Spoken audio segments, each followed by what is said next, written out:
Inumpisahan ko na nga po palang baklasin itong lumang kusina dito sa labas. Tatanggalin ko na nga din itong dating lutuan kasi sira-sira na din at umuuga at kinakain na din ng anay. Nagpunta din po pala dito yung may-ari ng lupa at unti-unti ko na nga rin inumpisahan ayusin yung bakod. Bali nagwalis nga muna ako dito sa loob para mabasa ko na nga yung semento dito para hindi na rin dumami ang alikabok. Winalisan ko na rin dito sa labas para kung sakaling may taong darating hindi naman makalat ang sasalubong sa kanila. Pagtapos kong magwalis agad ko naman ding binasa yung semento dito sa loob. Magaspang pa kasi ang semento dito sa loob kasi hindi pa totally tapos. Kaya madalas rin ang pagkakaroon ng makapal na alikabok. Balak namin lagyan to nila Arnie ng floor mat para hindi mabilis magkaroon ng alikabok at hindi rin makalat tignan. Pero saka na nga pagsahod na lang namin susubukan namin kung may mailalaan kaming budget para doon. May pasok pala sila Arnie ngayon kaya ako na naman ang maiiwan dito maghapon. Pero okay lang, marami naman akong pwedeng gawin dito kaya hindi ako maiinip. Nagugas na nga din ako ng kinainan namin at lahat ng nagamit namin sa kusina kagabi. Baka nga po pala magtaka kayo kung bakit dito pa ako naghuhugas may lababo naman sa loob ng bahay. Mas gusto ko kasing naghuhugas dito kasi nga hindi ko naiigibin yung tubig. Nanghihinayang kasi ako sa iniigib namin nila Arnie na tubig sa loob. Kung yun pa ang gagamitin ko pang hugas. Tapos ko naman maghugas ng kinainan, sinunod ko naman ang pagbubunot ng damo dito sa paligid. Medyo may kalawakan din kasing area dito na kailangan kong tanggalan ng damo para makapagtanim ako ng malawakang kamoting bagi. Nag-iipon na nga rin ako ng mga pwede kong pangposte sa pag-ayos ko ng bakod. Mabuti na nga lang madre kakao din yung ginamit nilang pangposte dito sa dating bakod. Nabubuhay nga yan, tumataas at nagsasanga ng madami. Kaya kung may matataas na, pwede ko lang yun putulin para may pangposte ulit ako. Dumalaw nga din po pala dito yung may-ari ng lupa para makapagbunot nga sila ng damo dito sa mga tanim nila. Sila nga po ang nagtanim dun sa pinakita kong mga tanim dito sa paligid ng bahay na uupahan namin. Usapan pala namin paglipas nitong mga tanim nila dito, saka na ako magtatanim. Tinulungan ko na nga sila sa pagbubunot ng damo dito sa mga tanim nilang sitaw at sili. Pero yung parte po dito na wala pang tanim ay pwede naman na ako mag-umpisa magtanim ng mga gusto kong itanim. Nilinis ko na nga din bawat puno ng saging dito at tinanggalan ko ng tuyong dahon. Habang nagagama sila dito, nakikipagkwentuhan nga din ako sa kanila. Natutuwa nga ako sa mga tanim nilang sili dito kasi malago dahil sa matabang lupa. Nakakamiss na nga talagang magtanim ulit. Habang pinagmamasdan ko nga yung mga tanim nila dito ay parang na-imagine ko na nga yung kakalabasan ng mga itatanim ko dito. Medyo makapal na rin yung mga puno ng saging dito kaya kailangan na rin bawasan ng suhi. Mas lalo kasing lalagot, gaganda ang bunga ng saging kapag nabawasan sila ng suhi. Sa mismong puno nga lang din ng saging ko inilalagay yung mga tinatanggal kong dahon at suhi para naman magsilbing pataba din niya. Kaya kapag nakapagtanim na nga ako,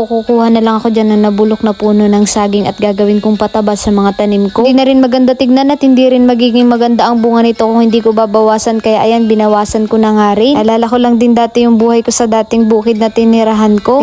Ganito din yung mga ginagawa ko sa puno ng saging. Nakakalibang din naman lalo na pag nakikita ko na yung bunga ng saging kung gaano kalago. Ayan, medyo mas maaliwalas ng tignan ang paligid.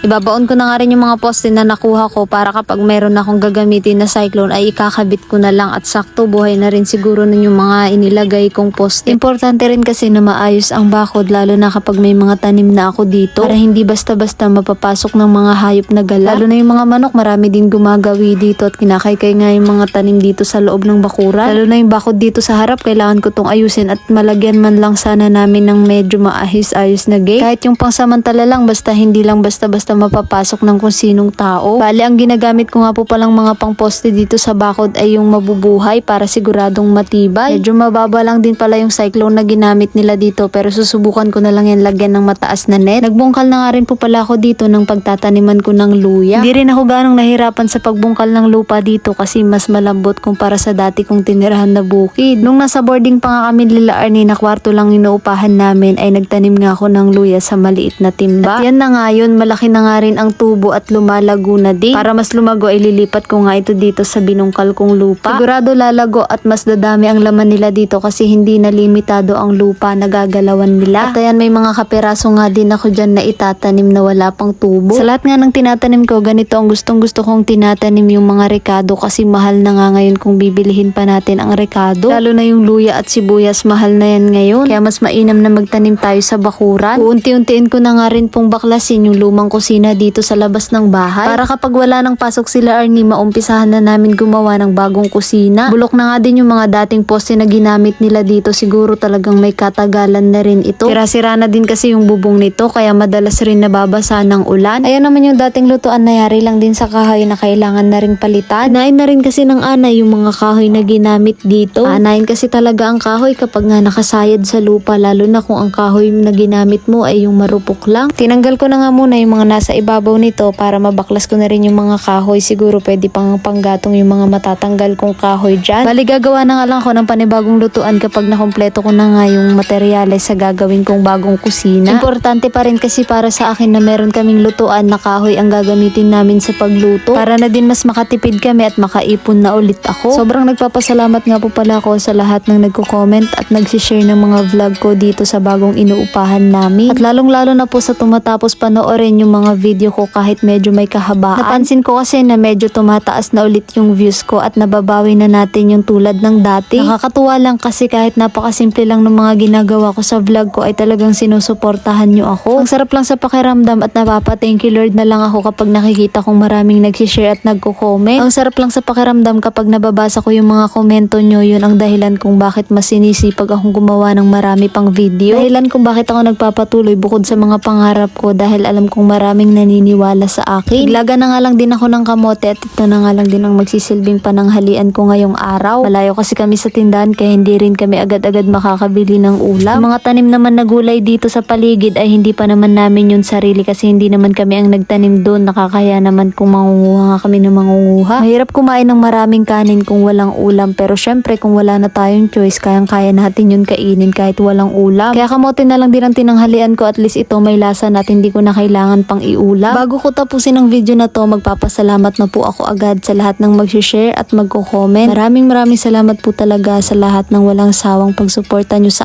akin. Hanggang dito na lang po muna, wag nyo po sana kalimutan i-share at paki-comment nyo na rin po sana kung taga saan kayo para malaman ko kung hanggang saan umaabot yung mga video ko.